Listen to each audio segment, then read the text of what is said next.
Je rends grâce à Dieu pour le grand privilège de revenir ici à Genève et surtout pour Évangile 21. Galates chapitre 2, verset 1 à verset 10. Galates chapitre 2, verset 1 à verset 10.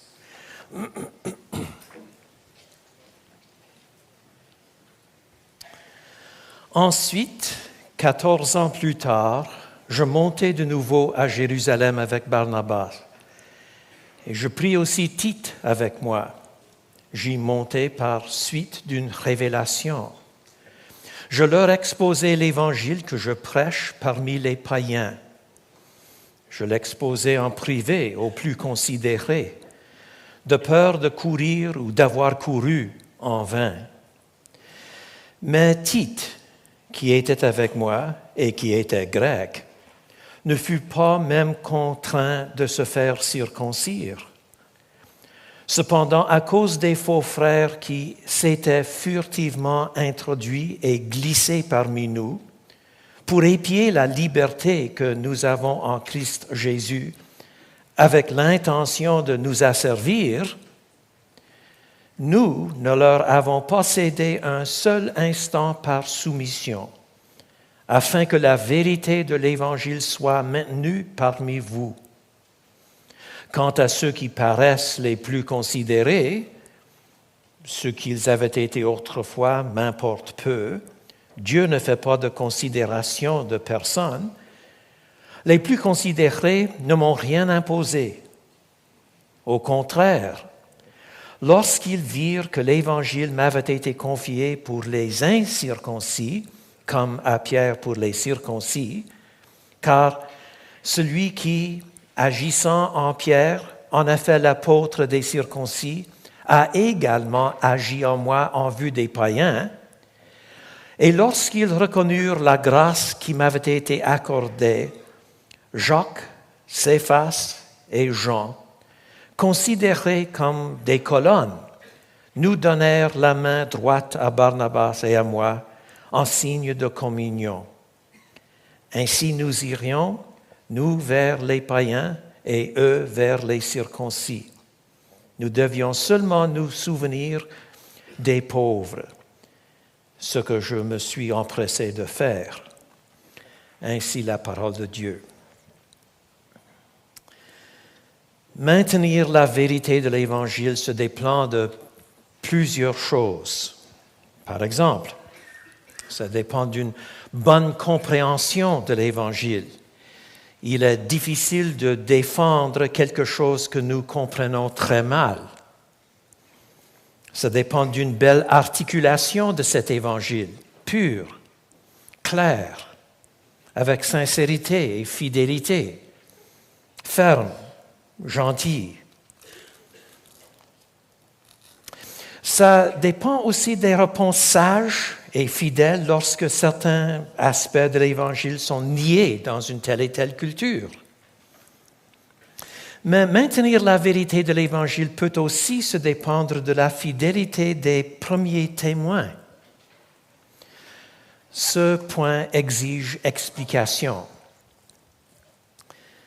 Notez bien que l'Évangile de Jésus-Christ est une révélation historique, c'est-à-dire ce que Dieu a fait en Jésus-Christ, surtout dans sa croix et dans sa résurrection, se trouve dans l'histoire. Le christianisme n'est pas une philosophie abstraite. Et nous avons accès à cette histoire par la parole des témoins. C'est pour cette raison que le livre des Actes des Apôtres souligne l'importance de témoignages. Par exemple, Actes chapitre 4, surtout versets 19 et 20. Nous lisons Pierre et Jean leur répondirent, « Est-il juste devant Dieu de vous obéir plutôt qu'à Dieu? À vous d'en juger, car nous ne pouvons pas ne pas parler de ce que nous avons vu et entendu. » Plus loin dans chapitre 5, verset 29, Pierre répondit ainsi que les apôtres, Il faut obéir à Dieu plutôt qu'aux hommes. Le Dieu de nos pères a ressuscité Jésus, que vous avez tué en le pendant au bois. Dieu l'a élevé par sa droite comme prince et sauveur pour donner à Israël la repentance et le pardon des péchés. Nous sommes témoins de ces choses, de même que le Saint-Esprit que Dieu a donné à ceux qui lui obéissent. C'est-à-dire, ce témoignage inclut non pas seulement ce que les témoins ont vu et ont entendu, mais aussi leur compréhension de la signification de ces faits. Non pas seulement le fait de la mort de Jésus, le fait de la résurrection de Jésus, mais ce qu'il a accompli par sa mort et sa résurrection. Donc, il faut avoir confiance dans la crédibilité des premiers témoins pour maintenir la vérité de l'Évangile. Si on peut détruire la crédibilité des apôtres, si on peut détruire la crédibilité de Pierre ou de Paul ou quiconque, donc on diminue aussi la crédibilité de l'Évangile.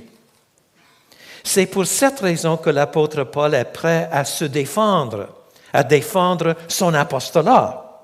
Les ennemis de l'apôtre, les soi-disant judaïsants, voulaient le dépeindre comme un apôtre du deuxième rang, de la deuxième classe. Paul, ils insistent, avait reçu son autorité de la part des 12 apôtres, mais malheureusement, ce pauvre soi-disant apôtre n'a pas bien compris plusieurs détails de l'Évangile. Donc, il introduit des erreurs. Il ne faut pas le suivre quand il prêche la croix. C'est pour cette raison que Paul doit se défendre. Si c'était question seulement de son propre honneur, probablement il n'aurait rien dit. Mais pour maintenir la vérité de l'Évangile tel qu'il l'exprimait, il a dû défendre son autorité tel qu'apôtre. Son but, enfin, était de souligner la vérité de l'Évangile, chapitre 2, verset 5, afin que la vérité de l'Évangile soit maintenue parmi vous. Et dans ce passage, chapitre 2, verset 1 à verset 10, il accomplit ce but par le moyen d'expliquer la relation entre les autres apôtres et lui-même. Il s'engage ainsi dans 2 étapes. Mais avant d'exposer ces 2 étapes, je dois mentionner ce que le mot « apôtre » signifie dans le Nouveau Testament. Le mot « apôtre » n'est pas un terme technique avec toujours exactement la même signification. Selon l'Épître aux Hébreux, par exemple, Jésus-Christ lui-même est l'apôtre de notre foi, l'envoyé par son Père. Le mot peut signaler des personnes envoyées par une église locale, des délégués d'une assemblée. Le mot peut aussi faire référence aux 12 apôtres, les 12 que Jésus avait envoyés. Quand il fallait remplacer Judas, un des critères sur lesquels Pierre a insisté se trouve dans Actes chapitre 1, versets 21 et verset 22. Nous lisons « Ainsi, parmi ceux qui nous ont accompagnés tout le temps que le Seigneur Jésus allait et venait avec nous, depuis le baptême de Jean jusqu'au jour où il a été enlevé du milieu de nous, il faut qu'il y en ait un qui soit avec nous, témoin de sa résurrection. » Dans ce sens, Paul lui-même ne pouvait pas être apôtre. Il n'était pas parmi les autres témoins à partir du ministère de Jésus. Dans le sens primaire utilisé par Paul lui-même, par contre, un apôtre pouvait témoigner qu'il a vu le Christ ressuscité. Et, en plus, que ce même Christ ressuscité lui avait donné une commission personnelle. Ces 2 points sont soulignés dans 1 Corinthiens chapitre 9. Dans ce sens, il n'y a pas d'apôtre aujourd'hui, à moins qu'il soit âgé de plus que 2000 ans. Selon 1 Corinthiens 15, seulement 500 personnes avaient vu le Christ Jésus ressuscité. Dans Galates chapitre 1 et 2, Donc, l'apôtre Paul souligne son indépendance des 12 apôtres, comme nous avons vu dans chapitre 1, ou autrement dit, il insiste que son apostolat a la même autorité que leur apostolat et que les deux côtés étaient en accord en ce qui concerne la matière, le contenu de l'Évangile. Nous revenons donc aux 2 étapes que l'apôtre prend pour expliquer la relation entre les autres apôtres et lui-même, ce qu'il fait afin de maintenir la vérité de l'Évangile. Qu'est-ce que nous trouvons, premièrement? Maintenir la vérité de l'Évangile dans une rencontre remarquable avec les leaders à Jérusalem. Chapitre 2, versets 1 à verset 5. 4 points.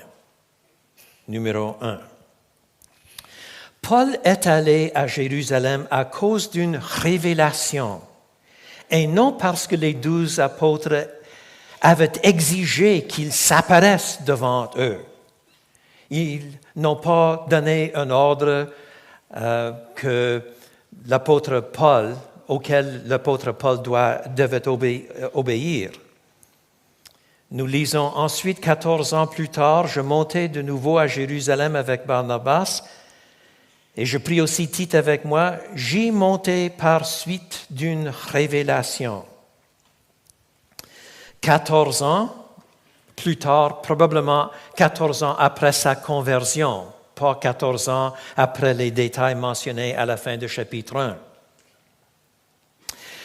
Quelle était cette révélation? Nous ne pouvons pas être certains, mais la réponse la plus probable, à mon avis, c'est que la révélation est celle qui est mentionnée dans Actes chapitre 11, versets 27 à 30. Actes chapitre 11, 27. En ces jours-là, des prophètes descendirent de Jérusalem à Antioche.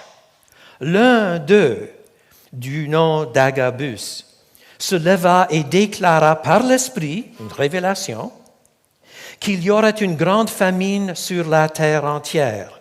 Elle eut lieu, en effet, sous Claude. Les disciples décidèrent d'envoyer chacun selon ses moyens un secours aux frères qui habitaient la Judée. C'est ce qu'ils firent. Ils envoyèrent aux anciens par les mains de Barnabas et de Saul, c'est-à-dire notre frère l'apôtre Paul. Même si ce n'était pas cette révélation qu'il a envoyée à Jérusalem, c'était une révélation semblable, ce n'était pas parce que Pierre et les autres l'ont obligé de se présenter à Jérusalem.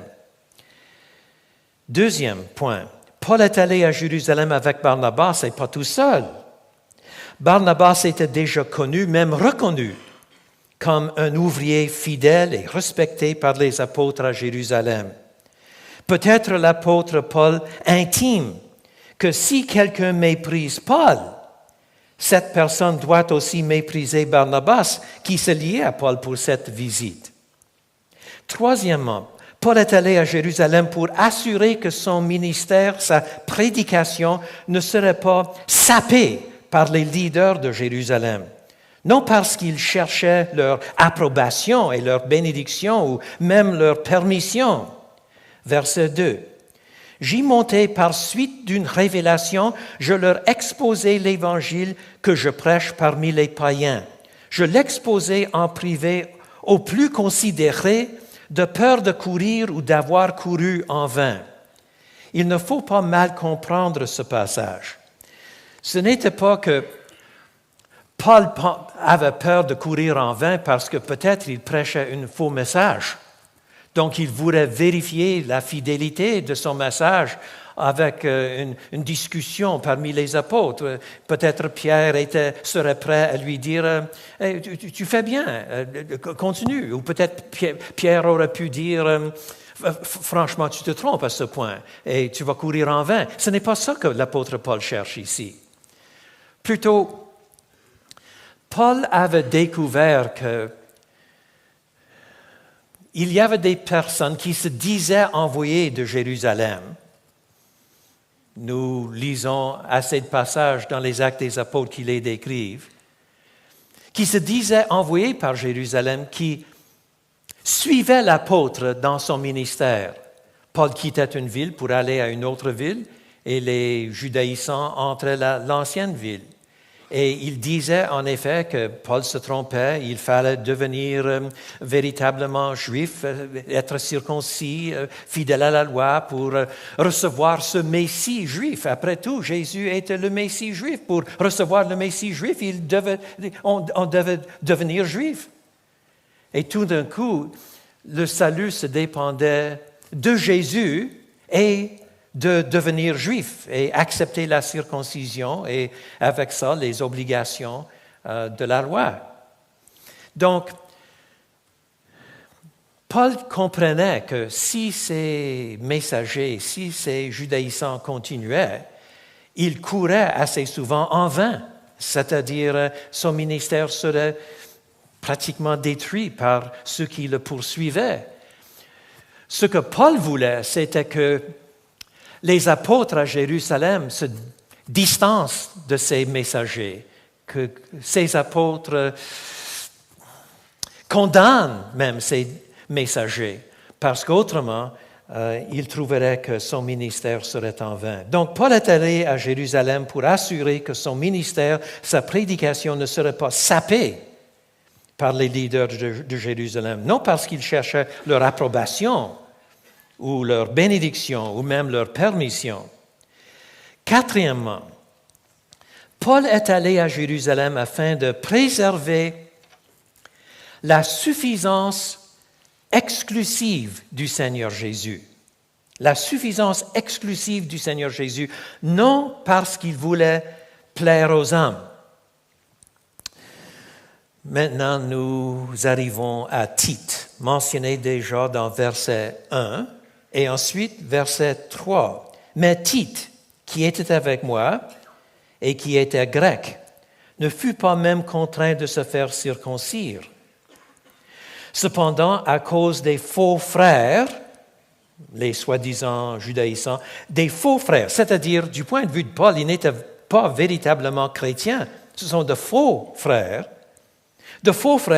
qui étaient furtivement introduits et glissés parmi nous pour épier la liberté que nous avons en Christ Jésus avec l'intention de nous asservir. Nous ne leur avons pas cédé un seul instant par soumission, afin que la vérité de l'Évangile soit maintenue parmi vous. C'est-à-dire, il y avait des personnes que Paul décrit comme de faux frères qui insistaient que Tite, croyant, mais grec, jamais circoncis, que ce jeune homme, Tite, devrait être circoncis parce qu'autrement il serait dehors de l'alliance, il serait dehors de la promesse de Dieu. Pour recevoir le Messie juif, il fallait être juif, en effet, se soumettre à la loi. Mais selon Paul, malgré le fait qu'il y avait des voix qui exigeaient ces choses, nous ne leur avons pas cédé un seul instant. Ou dans la voie passive, même Tite, qui était avec moi et qui était grec, ne fut pas même contraint de se faire circoncire. C'est-à-dire, apparemment, les apôtres étaient en accord avec Paul sur ce point. Maintenant, sans doute, il y a des personnes dans cette salle qui vont se souvenir du fait qu'ailleurs, l'apôtre Paul était prêt à circoncire Timothée. Actes chapitre 16, verset 3. Est-ce que ça veut dire donc que Paul est coupable de changer de face dépendant des circonstances? Apparemment, il y avait des personnes qui disaient cela, chapitre 1, verset 10, « Et maintenant, est-ce la faveur des hommes que je désire ou celle de Dieu? Est-ce que je cherche à plaire aux hommes? Si je plaisais encore aux hommes, je ne serais pas serviteur de Christ. » Apparemment, il y avait des personnes qui voyaient les pratiques de Paul et ils disaient en effet, Vous voyez, il veut plaire aux hommes. Il faut circoncire Timothée, il ne faut pas circoncire Tite, ça dépend des circonstances. Comment comprendre ces choses?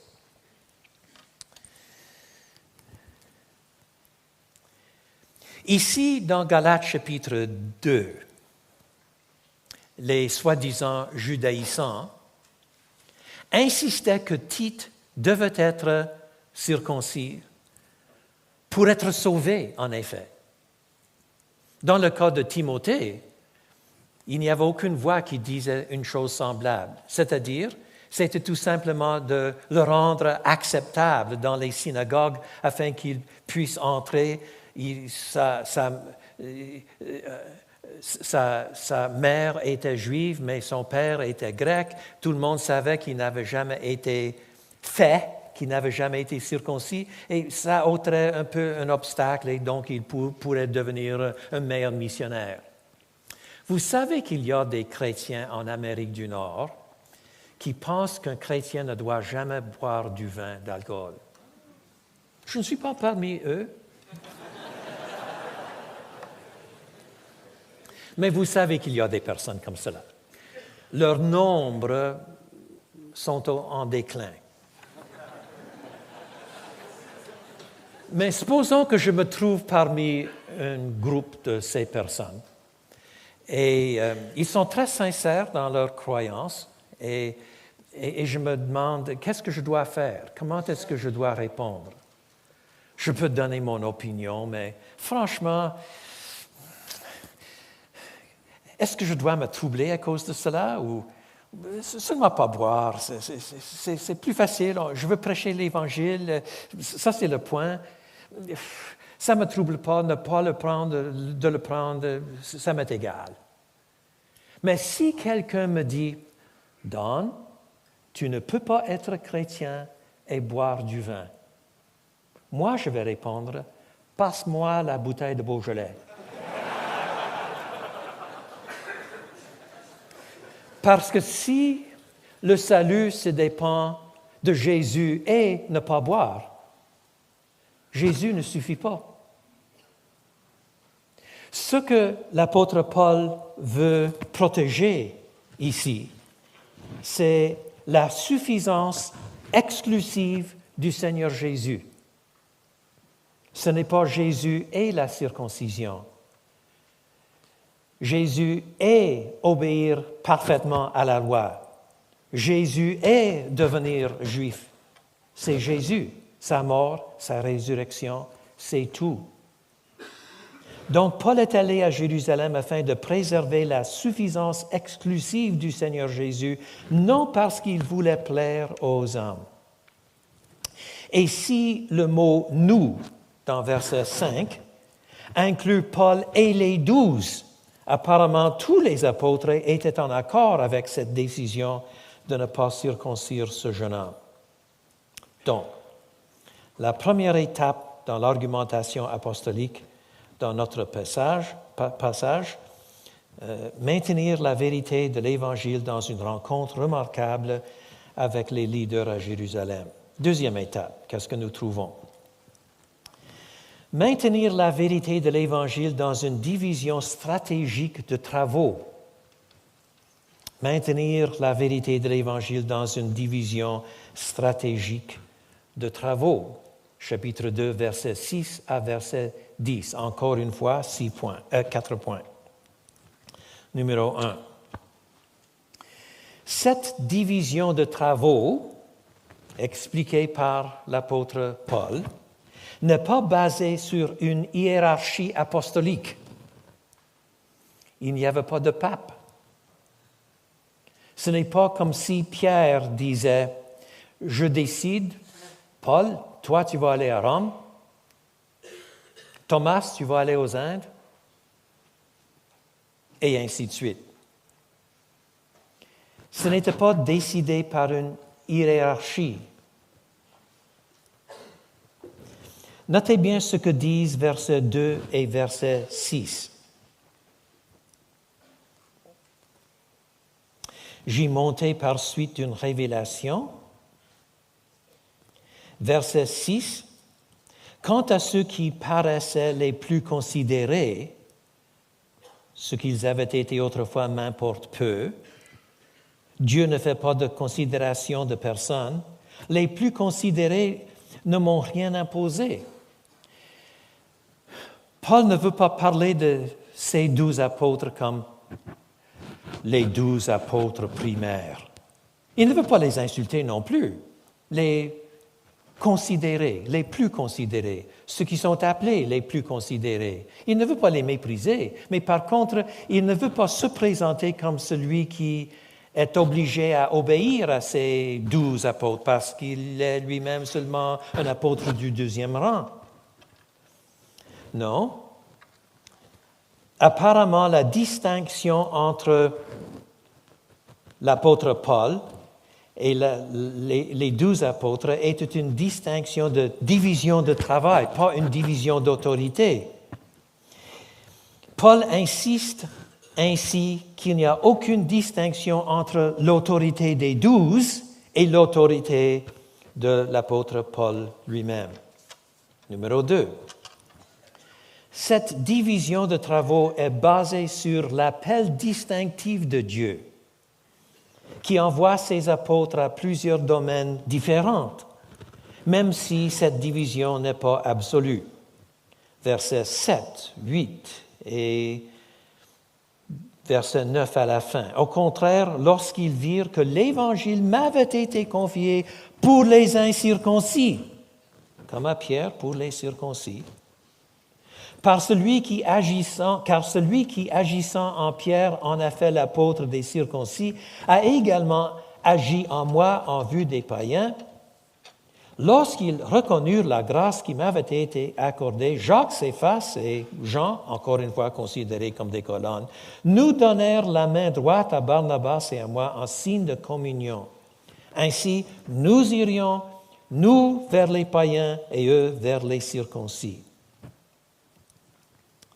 Maintenant, il faut se souvenir du ministère de Pierre envers Corneille. Malgré le fait qu'il était apôtre pour les circoncis, Dieu l'a envoyé vers un incirconcis, vers un païen. Donc, ce n'était pas une division absolue. Pareillement, il faut se souvenir des principes de l'apôtre Paul quand il insiste qu'à chaque endroit, l'Évangile s'adresse premièrement aux Juifs et ensuite aux païens. Donc, il entre dans les synagogues pour proclamer l'Évangile avant d'aller dans une école à côté. Quand même, le principe de division de travaux est important et c'est décidé par Dieu lui-même, par l'appel de Dieu lui-même. Quand l'apôtre Paul a été converti, son appel tel qu'apôtre, lui, est arrivé aussi avec un appel vers les païens. Nous trouvons quelque chose de semblable vers la fin de Jean chapitre 21. Jean 21, verset 18. En vérité, je te le dis, quand tu étais plus jeune, Jésus dit à Pierre, tu attachais toi-même ton vêtement et tu allais où tu voulais. Mais quand tu seras vieux, tu étendras tes mains et un autre te l'attachera et te mènera où tu ne voudras pas. Il dit cela pour indiquer par quelle mort Pierre glorifierait Dieu. Après avoir ainsi parlé, il lui dit, « Suis-moi. » Pierre se retourna et vit venir à leur suite le disciple que Jésus aimait, c'est-à-dire Jean, celui qui, pendant le souper, s'était penché sur la poitrine de Jésus et lui avait dit, « Seigneur, qui est celui qui te livre? » En le voyant, Pierre dit à Jésus, « Et celui-ci, Seigneur, que lui arrivera-t-il? » Jésus lui dit, « Si je veux qu'il demeure jusqu'à ce que je vienne, que t'importe? Toi, suis-moi. » Le ministère de Michel Evans n'est pas le ministère d'Henri Blocher. Le ministère d'Henri Blocher n'est pas le ministère de Dominique Angers. Le ministère de Dominique Angers n'est pas le ministère de Claire Smith. Le ministère de Claire Smith n'est pas le ministère de Tim Keller. Il y a des personnes qui sont appelées à donner témoignage à Dieu par leur souffrance. D'autres personnes vivent longtemps et prêchent avec fidélité après des décennies de service. Et d'autres, comme un ancien étudiant, déjà martyr dans un pays musulman. Quoi dire? C'est le Seigneur qui détermine nos domaines de service. La division de travaux est basée sur l'appel distinctif de Dieu qui envoie ses apôtres à plusieurs domaines différents. Même si cette division n'est pas absolue. Troisièmement, cette division de travaux est basée sur le fait que tous les apôtres étaient en accord en ce qui concerne la matière de l'Évangile. Verset 6.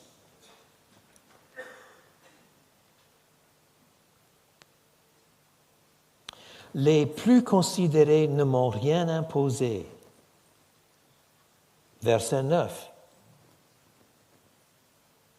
Les colonnes nous donnèrent la main droite à Barnabas et à moi en signe de communion. La vraie union, la vraie unité des chrétiens est basée sur un accord doctrinal, robuste, vigoureux. Nous ne cherchons pas de trouver le moindre qu'on doit croire pour avoir communion fraternelle. On pousse plutôt de trouver le plus qu'on peut croire ensemble pour organiser une communion fraternelle. Les apôtres, les 12 et Paul étaient en accord sur la matière, le contenu de l'Évangile. Quatrièmement, cette division des travaux est basée sur une compassion pratique pour les pauvres parmi le peuple de Dieu. Verset 10. Nous devions seulement nous souvenir des pauvres, les colonnes disaient, ce que je me suis empressé de faire. Probablement, ça fait référence à ce que nous avons vu dans chapitre 2, versets 1 à 2. J'y montais par suite d'une révélation. Et si la révélation en vue était la révélation qu'on trouve dans Actes chapitre 11, verset 27 et suivant, c'était la révélation par Agabus qui envoyait en effet Barnabas et Paul pour donner aux pauvres à Jérusalem dans leurs heures de besoin. Et, encore une fois, Paul et les autres apôtres étaient complètement en accord à cet égard. Comment donc maintenir la vérité de l'Évangile? Ça nous aide à comprendre ce que l'apôtre souligne dans ce passage si nous nous mettons à sa place quand il a pris le chemin vers Damas. Actes chapitre 9. À ce point, il croyait que Jésus était un faux Messie, un imposteur. Lui offrir la louange et l'adoration qu'on doit donner à Dieu, ce n'est que le blasphème. Et penser qu'il était bon et pur quand il a été condamné par un tribunal romain, cloué sur une croix, méprisé, suspendu du bois et donc maudit par Dieu lui-même, selon la loi. C'était la plus grande folie, même l'idolâtrie. Mais Paul a vu le Christ ressuscité. Le Christ ressuscité et glorifié. Donc, Dieu l'avait accepté. Il n'était pas condamné. Il n'était pas maudit. Dieu l'avait approuvé, l'avait justifié. Donc, Jésus n'est pas mort pour ses propres péchés et donc il n'est pas condamné devant Dieu. Si Jésus n'est pas mort pour ses propres péchés, pourquoi donc a-t-il souffert? Et l'apôtre Paul a reconnu qu'il n'y a qu'une réponse possible. Il voyait que les chrétiens avaient raison. Jésus n'était pas grand pécheur, condamné par Dieu, et il n'était pas martyr, mais sacrifice. Il a subi la mort, pas pour ses péchés, mais pour les péchés de son peuple. Et si Dieu le Père l'avait approuvé, ça signalait en effet que son sacrifice était acceptable à Dieu. Dieu l'a justifié. Jésus est vivant. Il a été ressuscité. Il a été approuvé par Dieu. Donc, Paul devait relire l'Ancien Testament entier. Jésus, maintenant, est l'agneau de Dieu, l'agneau pascal, le sacrifice volontaire. Et les sacrifices de l'Ancien Testament mènent vers lui, mais en fin de compte, ces sacrifices ne sont pas efficaces. Et cela signale aussi que le temple n'est pas le point central où Dieu, le Dieu saint, rencontre les pécheurs. Enfin, un autre apôtre, Jean, insiste que Jésus lui-même devient le temple dans ce sens, le point central où le Dieu saint rencontre son peuple pécheur. Il faut complètement relire l'Ancien Testament. Nous reviendrons à ce point dans Galates chapitre 3. Donc la loi ne pouvait pas avoir la signification que Paul l'accordait auparavant. Ce qui est clair, c'est qu'après sa conversion, après avoir vu lui-même le Christ ressuscité, il a compris et il a cru la bonne nouvelle. Dieu nous pardonne les péchés par le sacrifice de son bien-aimé Fils. Dieu nous déclare justes. Dieu nous justifie à cause du sacrifice de Jésus et non parce que nous sommes si fidèles en ce qui concerne la loi. Paul voit clairement que cet évangile est exclusif. Prêcher un autre évangile nous rend dans le camp des maudits, comme Henri Blocher a insisté ce matin.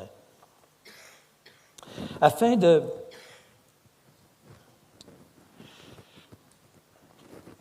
protéger la crédibilité de cette bonne nouvelle, Paul doit se défendre afin de réduire la crédibilité de cette insistance sur une nouvelle qui n'exige pas à la fois l'obéissance à la loi. Les soi-disant judaïsants devaient réduire l'autorité de Paul. Et c'est pour cette raison que Paul doit se défendre afin de préserver ce que M. Blocher a appelé l'autorité formelle de l'Évangile, l'autorité des apôtres qui proclament ce message. Toujours, il faut maintenir la vérité de l'Évangile. Verset 5. Afin que la vérité de l'Évangile soit maintenue parmi vous. Prions Dieu.